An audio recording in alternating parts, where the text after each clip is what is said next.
Welcome to Simply Explained English. I am Lisa. And I am Eric. Whether you're just starting your English journey or looking to improve your skills, this podcast is perfect for you. So let's get started and make English learning easy. What are the words today, Eric? The first word today is stunning. Then we will continue with distinct and in spite of something. Then to come up. And the final one is bite the bullet.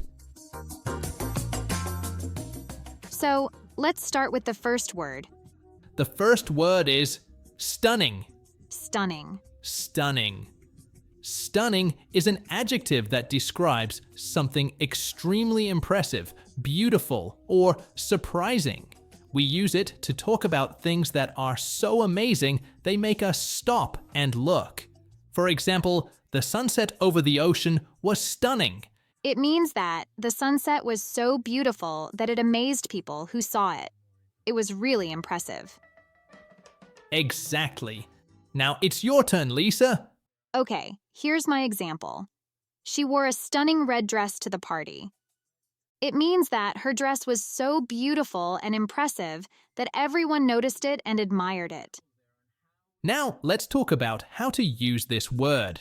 Stunning is an adjective, so we use it before nouns. For example, a stunning view, or the actress is stunning. Good point, Eric. Now let's listen to a short dialogue using our word stunning. Hey Jack, have you seen the new art gallery downtown? No, I haven't. Is it worth visiting? Absolutely. The paintings are stunning. I've never seen anything like them. Really? That sounds interesting. What kind of art is it? It's modern art. The colors are so vibrant and the designs are stunning. You should definitely go see it. That was a great dialogue. Emma used our word stunning twice to describe the art. Yes, she did. Eric, have you ever seen something that you would describe as stunning? Yes, I have. Last year, I visited the Grand Canyon. The view was absolutely stunning. I couldn't believe my eyes. That sounds amazing. I've never been there. What made it so stunning?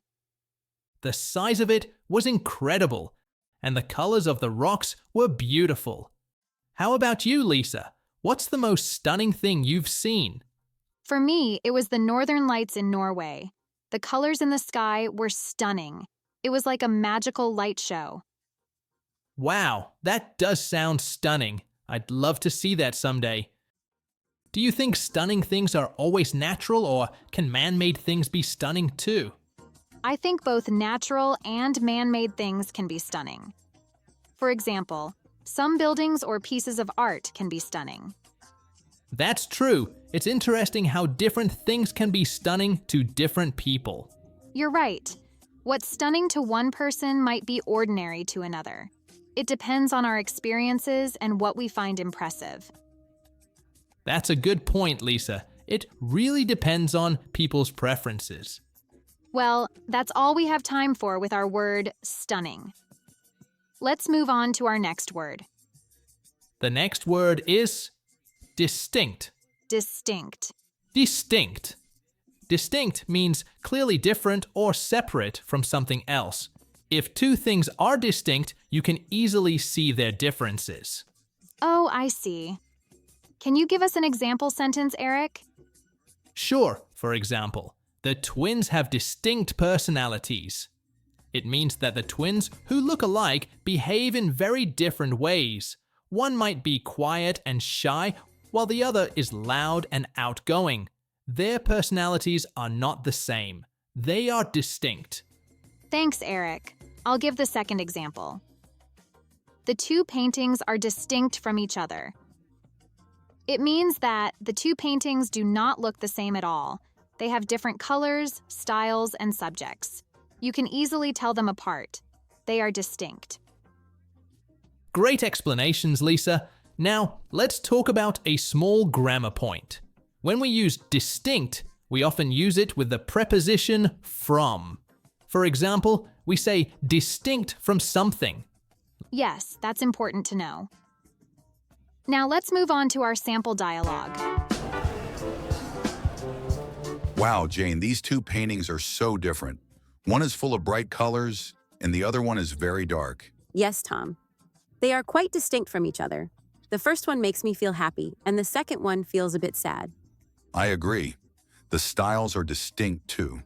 The first one is abstract, and the second one is realistic. Exactly. Even the emotions they evoke are distinct. That was a nice dialogue. What do you think, Lisa? I liked it. It shows how we can use distinct to talk about differences. Eric, do you think it's easy to see when something is distinct? Sometimes it is, especially when the differences are big, but other times you have to look carefully. What about you, Lisa? Can you think of something distinct in your daily life? Yes, my two cats are distinct. One is very playful and the other is very lazy. They also have distinct colors. One is black and the other is white.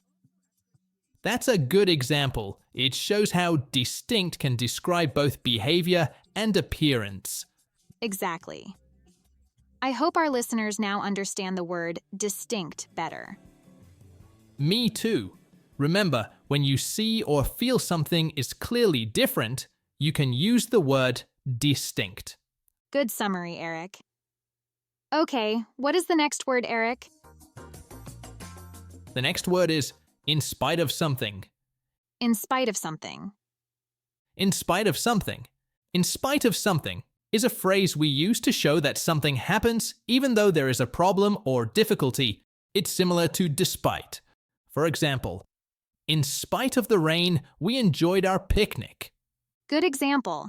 It means that even though it was raining, which usually makes picnics difficult, you still had a good time at our picnic. Here's my example. In spite of his fear of heights, Tom climbed the mountain.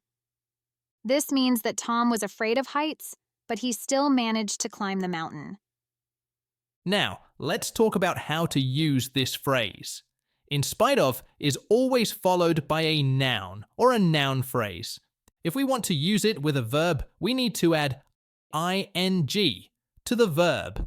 For example, we can say, in spite of the difficulty, in spite of being tired, or in spite of raining yesterday. Good point, Eric. Now let's listen to a short dialogue using our phrase, in spite of. Hi, Mike. How was your vacation? It was great, thanks. In spite of the bad weather, we had a lot of fun. Oh no, was it raining the whole time? Yes, but as I said, in spite of the rain, we visited many interesting places. That's good to hear. I'm glad you enjoyed your trip in spite of facing the weather problems. That was a great dialogue. Mike and Sarah used our phrase, in spite of, several times. Yes, they did. Eric, can you think of a time when you did something in spite of a difficulty? Last year, I ran a marathon in spite of having a cold. It was hard, but I finished the race. Wow, that's impressive. How did you feel after the race? I was very tired, but also proud. It was really difficult to finish the marathon. So, how about you, Lisa? Have you ever done something in spite of a problem? Yes, I have. I once gave a presentation in spite of being very nervous. It wasn't easy, but I did it. That's great, Lisa. Do you think it's always good to do things in spite of problems? That's a good question. I think sometimes it's good because it makes us stronger. But sometimes it might be better to wait until the problem is gone. I agree. Can you think of a time when it's better not to do something in spite of a problem? Well, if you're very sick, it's probably better not to go to work in spite of having important things to do. Health is more important. That's a good point. It's important to take care of ourselves. Well, that's all we have time for with our phrase, in spite of. Let's move on to our next word. Sounds good, Eric. In spite of the time limit, I think we explained this phrase well. I think so, Lisa. Okay, the next word is to come up. To come up. To come up. Let's explain what to come up means. To come up is a phrasal verb with several meanings. Today, we'll focus on two common meanings: to arise or happen unexpectedly, and to approach or near something. That's right, Lisa. Now, let me give an example sentence. Something important came up at work, so I had to cancel our plans. It means that an unexpected or urgent situation happened at work, so you couldn't keep your original plans. Here's my example. As we came up to the house, we saw balloons and decorations. It means that as you get closer and approach the house, you notice the balloons and decorations. Now, let's talk about how to use this phrasal verb. To come up doesn't need a preposition after it, but it can be separated in some cases. For example, we can say, a problem came up, or something came up. That's right. And when we use it to mean approach, we often use to after it, like came up to the house. Good point, Lisa. Now, let's listen to a short dialogue using our phrasal verb to come up. Hey Emma, are you ready for the party tonight? Oh, I'm so sorry, Tom. Something came up and I can't make it. Really? What happened? My sister just called. She's coming to town unexpectedly and she'll be here soon. I see. Well, these things come up sometimes. Maybe you can come up to the party later if you have time. Thanks, Tom. I'll try to come for a little while if I can. That was a great dialogue. Tom and Emma used our phrasal verb to come up in different ways. Yes, they did. Do unexpected things often come up in your life, Lisa? Sometimes, yes. Last month, an opportunity to join a new project at work came up. I decided to take it. That sounds exciting. Do you like it when new things come up, or do you prefer when things go as planned? I like a mix of both. It's nice when things go as planned, but sometimes unexpected things that come up can be fun or interesting. I agree. Depends on what comes up. Exactly. Well, that's all we have time for with our phrasal verb, to come up. Let's move on to our last word. Sounds good, Lisa. I hope nothing unexpected comes up before we finish our podcast. I hope so, Eric. Okay, the last word is bite the bullet. Bite the bullet. Bite the bullet. This phrase is an idiom and it means to do something difficult or unpleasant that you've been avoiding, but you know you must do it. That's right, Eric. When we bite the bullet, we decide to face a tough situation instead of putting it off. Let's give some examples to help our listeners understand better. Sure, here's my example. I finally bit the bullet and went to the dentist. It means that I decided to go to the dentist even though I didn't want to because I knew it was necessary. Good example. Here's mine. She bit the bullet and told her boss she was quitting. It means that she finally told her boss she was leaving her job even though it was hard to do. Now, let's use bite the bullet in a short dialogue. Hey, Emma, have you started packing for your move yet? Not yet, Tom. I've been putting it off because it's such a big job. I understand, but you're moving next week. Maybe it's time to bite the bullet and start packing. You're right. I need to bite the bullet and get it done. Can you help me this weekend? That was a good dialogue, Lisa. It shows how we use bite the bullet when we decide to do something difficult. Yes, it does. Eric, have you ever had to bite the bullet for something? Yes, Lisa.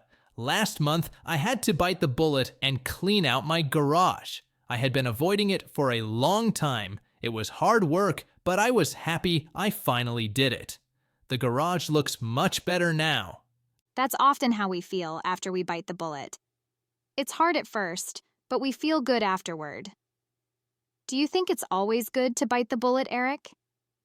Well, Lisa, usually it is, but If you're unsure about a big decision, like changing jobs, it might be better to think about it more before making it. Well said, Eric. Sometimes we need more time to make important choices. Well, that's all we have time for with our idiom Bite the Bullet and our podcast. Thank you for listening to Simply Explained English. We hope you learned something new today. Don't forget to subscribe and like our videos. See you next time. Bye-bye.